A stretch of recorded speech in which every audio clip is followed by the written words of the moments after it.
Bonjour chers abonnés, soyez les bienvenus sur ma chaîne YouTube. Je suis Lambert Kwasi de Rotra Leader. Alors, j'espère que ça va bien chez vous. Merci d'être sur notre chaîne. Nous avons atteint plus de 40 000 abonnés. Je profite de cette occasion pour vous dire merci. Ok, voilà, 4 300 abonnés, 40 300 abonnés à peu près. Je tiens à vous dire merci. Alors, je suis là pour partager avec vous les leçons que j'ai tirées de mes 17 ans de marketing de réseau. 17 ans de marketing de réseau, c'est pas rien. Et donc, on tire des leçons et on partage ça avec nos jeunes sœurs, nos jeunes frères qui s'engagent dans ce domaine-là. Alors, on dit souvent que le marketing de réseau, c'est un métier noble. Effectivement, c'en est. C'en est un.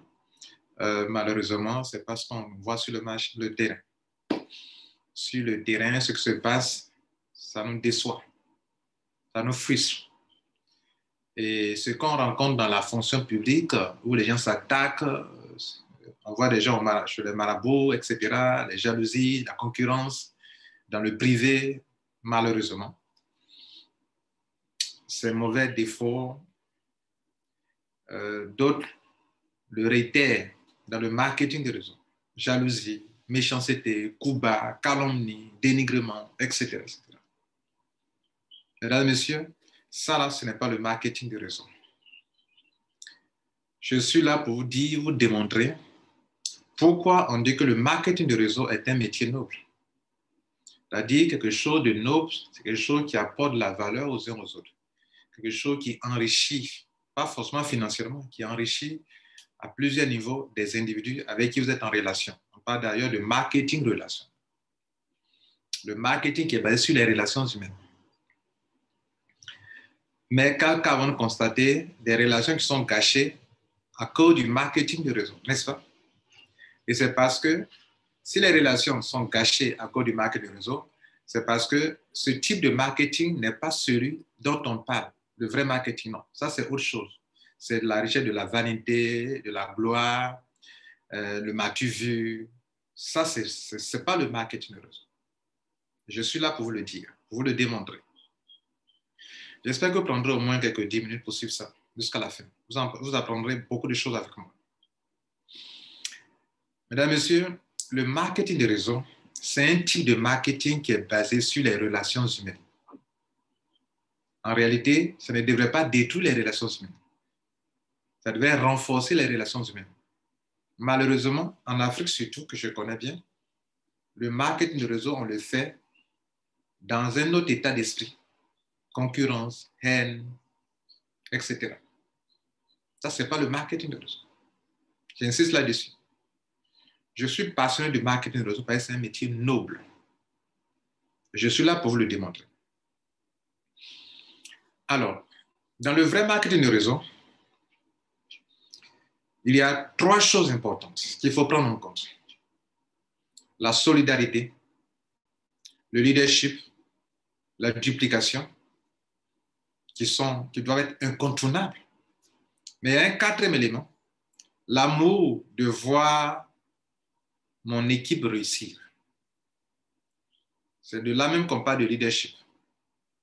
Donc, je parle de solidarité, leadership et duplication et amour, l'amour de voir les autres réussir.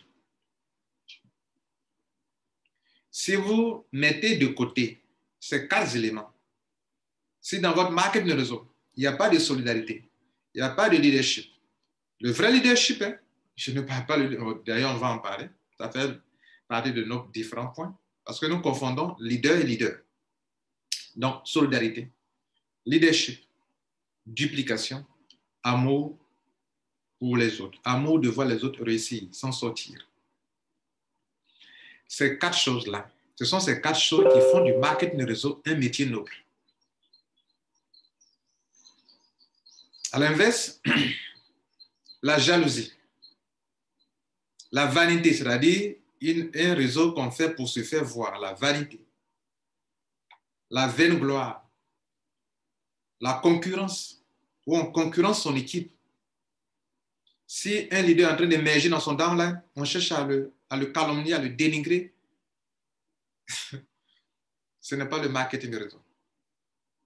Vous retenez sur ce deuxième point-là que le marketing de réseau, c'est la solidarité, c'est le leadership, c'est la duplication et l'amour de voir les autres réussir, qui sont au-dessus de nous, qui sont en dessous de nous.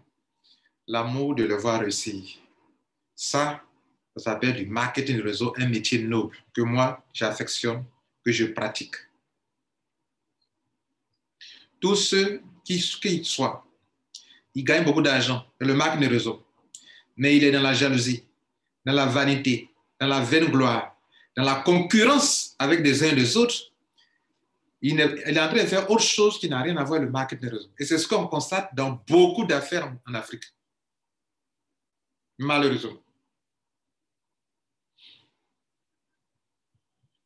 Le troisième point important, ce sont les leçons que j'ai tirées. Je montre en même temps le bon marketing de réseau et le faux marketing de réseau. Troisième point, le marketing de réseau, c'est, en réalité, si vous comprenez bien, c'est une relation d'interdépendance.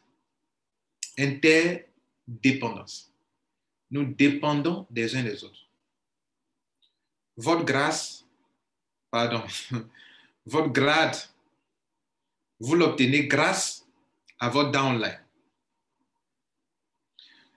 Les millions que vous gagnez, vous les gagnez grâce à votre downline.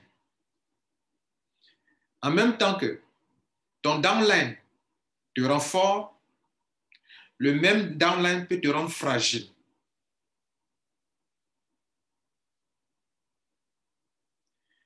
Et cette fragilité sera plus accentuée si tu n'as aucun leadership. Pourquoi?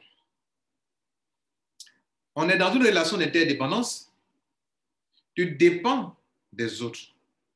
Le grade que tu as, c'est parce que les uns et les autres sont venus avec leurs relations humaines et que ce grade, tu l'as obtenu. Ça veut dire que si on les enlève, tu n'as plus ce grade. Je veux bien expliquer ça. Un réseau comment dans un pays? Je vous ai dit que le marketing réseau, c'est du marketing basé sur les relations humaines.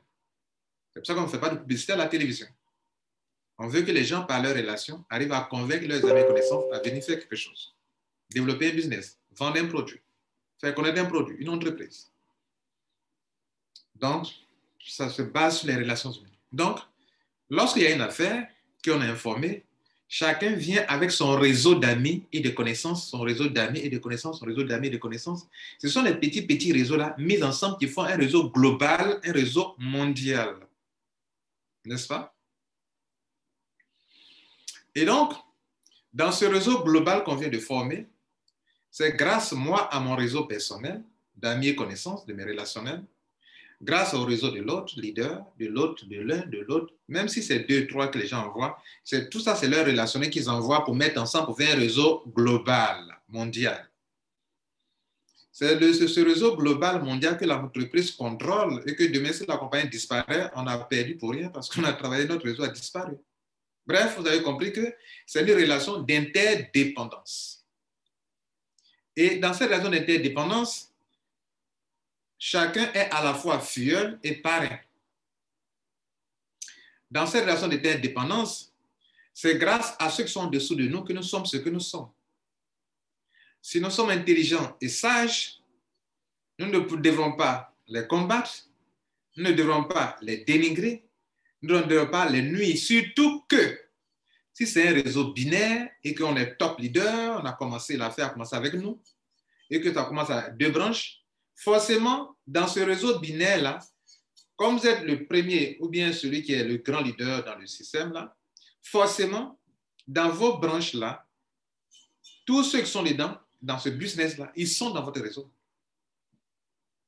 Donc, si vous les combattez, si vous en êtes jaloux de leur évolution, qu'ils brillent, bien ils sont efficaces et ça vous dérange, si parce qu'ils sont efficaces et que beaucoup de personnes les affectionnent et que vous, cela vous dérange, vous êtes en écho chercher à les combattre, à les dénigrer, à les salir pour que selon vous, quand vous allez faire, les gens vont venir à vous.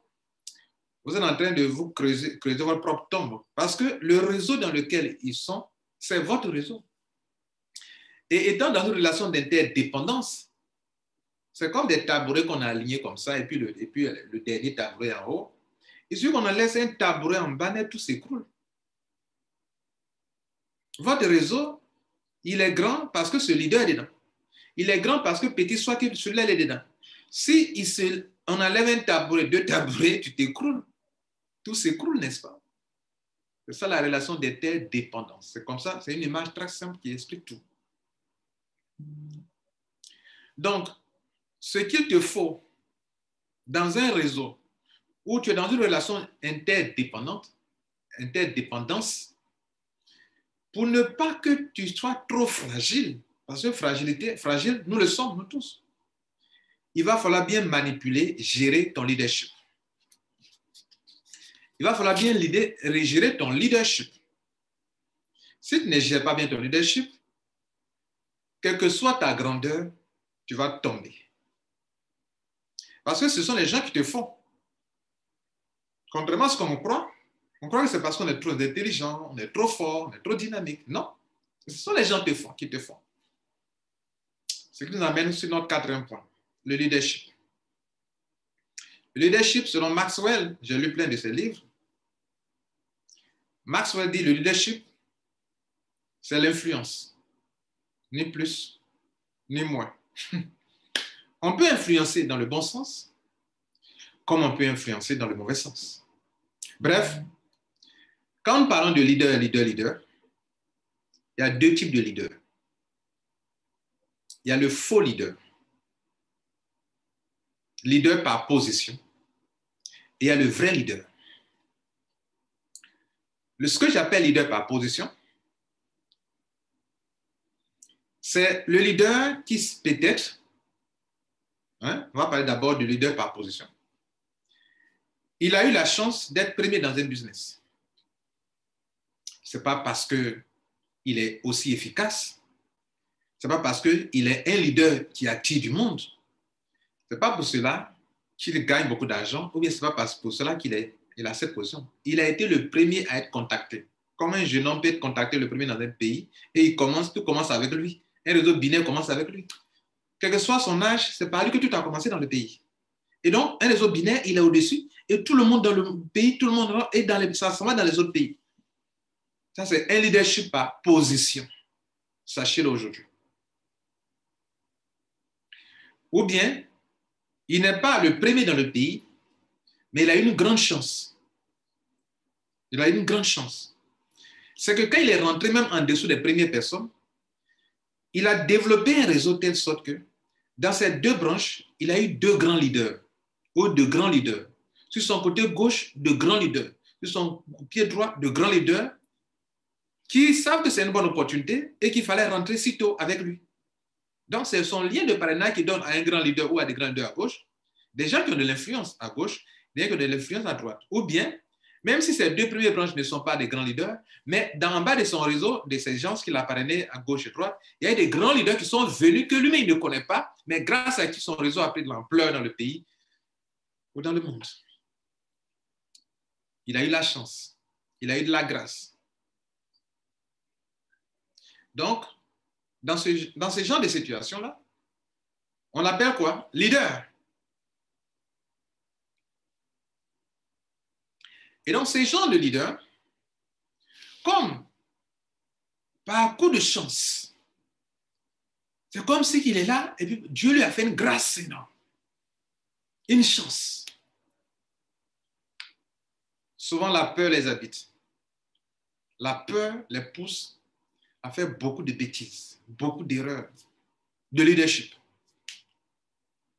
Et comme ils ne sont pas de vrais leaders,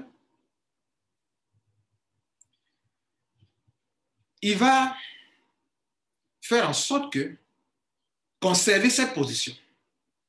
Il va lutter bec et ongle pour conserver cette position. Et sa stratégie de conservation de cette position ne sont pas des stratégies de leader, mais des stratégies de quelqu'un qui a eu une position et qui veut garder cette position. De sorte il va chercher à dénigrer les vrais leaders. Il va chercher à les calomnier. Il va chercher à haïr. Si quelqu'un commence à briller dans son propre réseau, il va commencer à le haïr.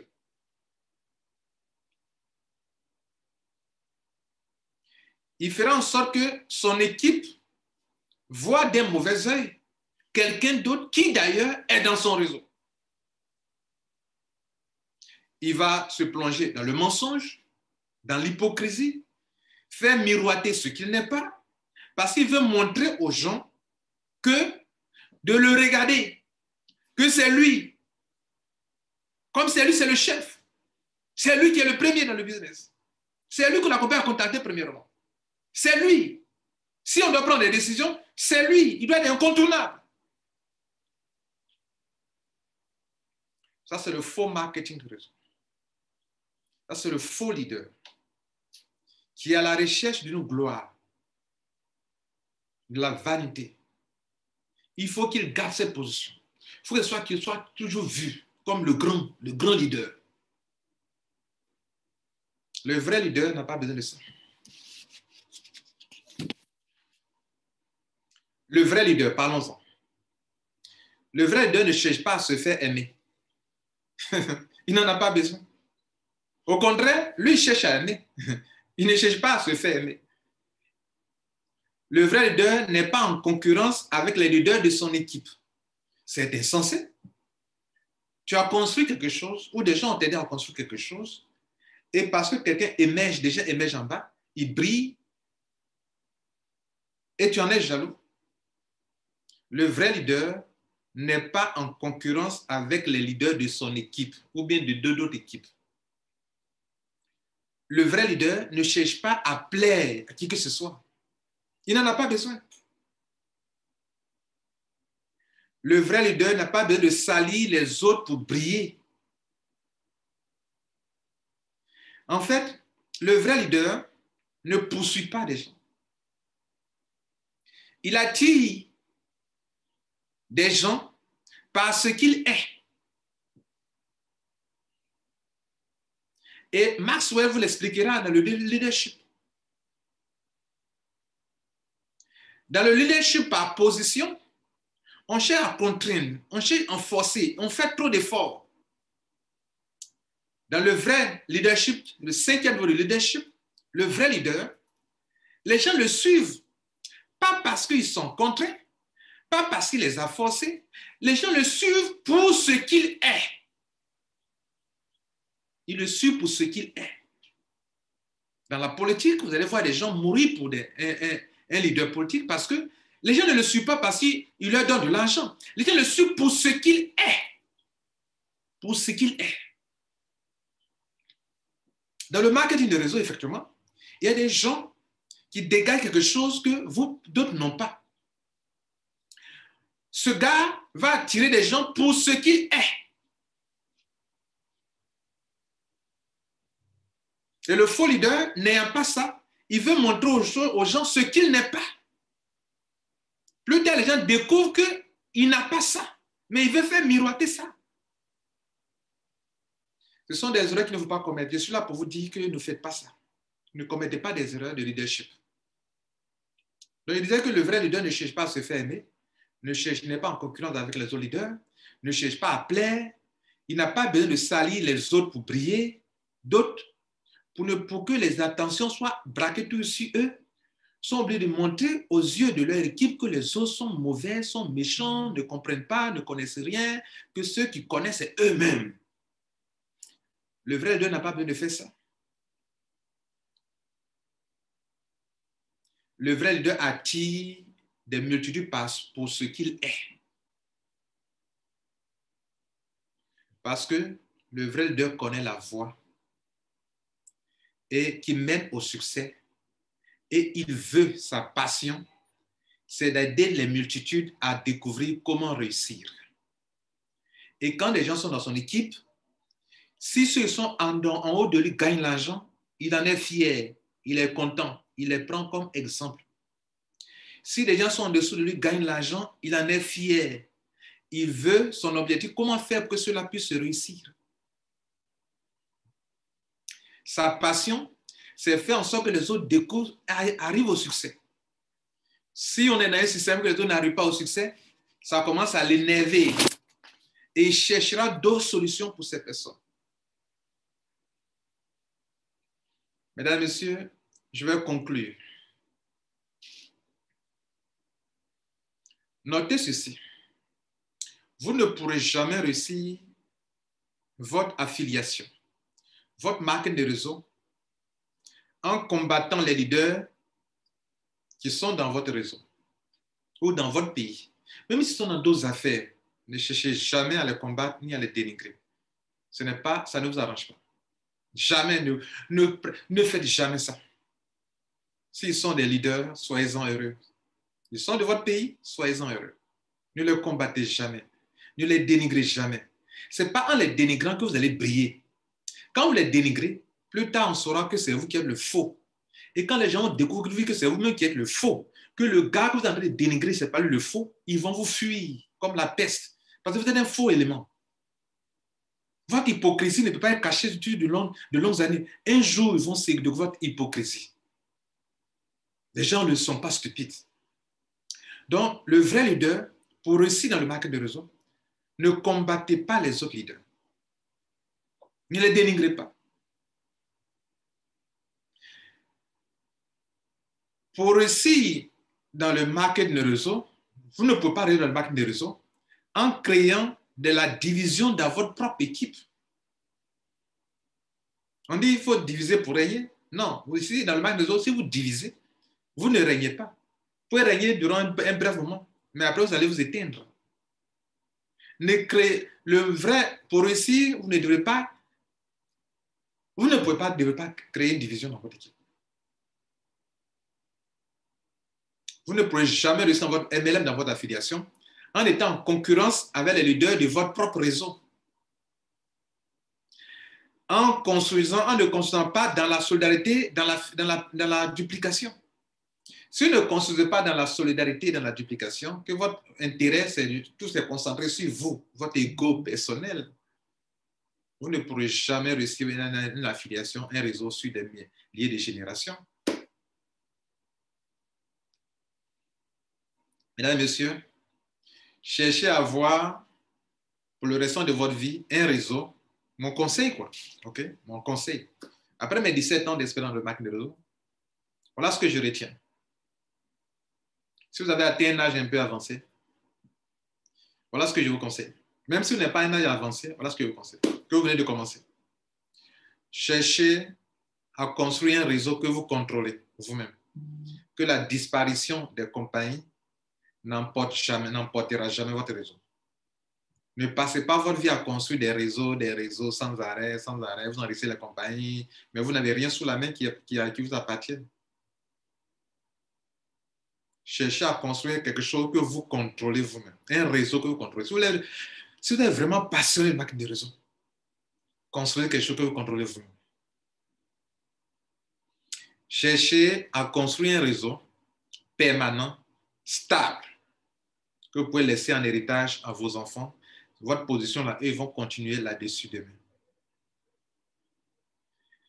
Cherchez à construire un réseau qui ne profite pas qu'au plus fort seulement, mais qui profite aussi aux plus faibles. Car dans notre réseau binaire, ou quel que soit le réseau, même les plus petits maillons de la chaîne, ce sont eux qui font qu'on a des grades. Donc, on doit construire un réseau qui profite aux plus petits qu'aux plus forts et aux plus forts. Aux plus forts et aux plus faibles. Ou de façon réelle, ça profite à tout le monde. Ce sera une innovation dans le marketing des réseaux. Où les plus faibles ne se convoient pas comme s'ils venaient pour accompagner les plus forts. Pensons à ça. Certainement, il existe des solutions quelque part. Suivez mon regard. Construire des réseaux qui ne profitent pas seulement aux premiers. Ne perdons pas notre temps à construire des réseaux qui profitent seulement aux premiers. Et c'est justement parce qu'on connaît des réseaux qui profitent aux premiers que quand un réseau vient naître, on va dénigrer l'ancien réseau dans lequel on était. Beaucoup de leaders africains, même ivoiriens, le font. Dès qu'ils découvrent un nouveau réseau, ils vont dénigrer le premier. Et quand ils ont découvert un autre encore, là où ils sont là, ils vont dénigrer encore un autre, le second business pour dire qu'il y a un autre qui est encore plus puissant. Pour être vraiment quelqu'un qui fait du vrai market de réseau, dans la noblesse, dans la dignité, si vous devrez partir d'un market de réseau, allez dignement, sans dénigrer. J'ai été dans une compagnie où je touchais, vers la fin, quand je devais quitter, je touchais entre 5 millions et 10 millions par mois. Quand je suis parti de là, je n'ai pas crié, oh, je suis parti de là, quitter là-bas, ce n'est plus bon. Je n'ai même fait ça. J'ai des gens que j'apprécie qui sont des leaders, qui sont dans mon réseau. Je leur ai dit simplement que je dois partir. De là, j'ai d'autres objectifs à atteindre, donc j'arrête. Vous voyez que c'est bon? Vous êtes libre. Continuez. C'est tout. Mesdames, Messieurs, voilà quelques témoignages, quelques conseils, quelques remarques que j'ai faites au sujet de marketing de réseau. Je crois que cela vous apporte un plus, vous apportera un plus. Et notez que le vrai problème des Africains, c'est le leadership. Quand nous aurons résolu ce problème, nous allons redorer l'image du marketing de réseau. Le marketing de réseau qui est un métier noble, où on est là pour aider les gens à avoir de l'espoir et à vivre mieux. Où on est là pour faire grandir les gens. Faire grandir les gens. Faire grandir les gens. Si c'est cela aussi votre point de vue, donnez un bon commentaire en bas. J'ai aussi besoin de vous connaître votre point de vue sur ce que je viens de dire. Le marketing de réseau qui n'est pas un métier noble et le marketing de réseau qui est un métier noble. Les gens nous insultent, ceux qui ne connaissent pas, parce que nous donnons l'occasion de montrer un faux marketing de réseau. Marketing de réseau d'exploitation des gens, d'utilisation des gens à des fins personnelles, de la vaine gloire. C'est pour ça qu'on vous traitera comme on vous traite. Le jour où vous allez montrer le vrai visage du vrai marketing de réseau que je viens de décrire, qui ne vise qu'à aider les gens à réussir, et non pas de la vanité, de la vaine gloire, le m'as-tu vu. Quand vous sortirez de ça, vous deviendrez de vrais leaders. Si vous ne l'êtes pas encore, je vous remercie. Ciao, à la prochaine pour un autre numéro.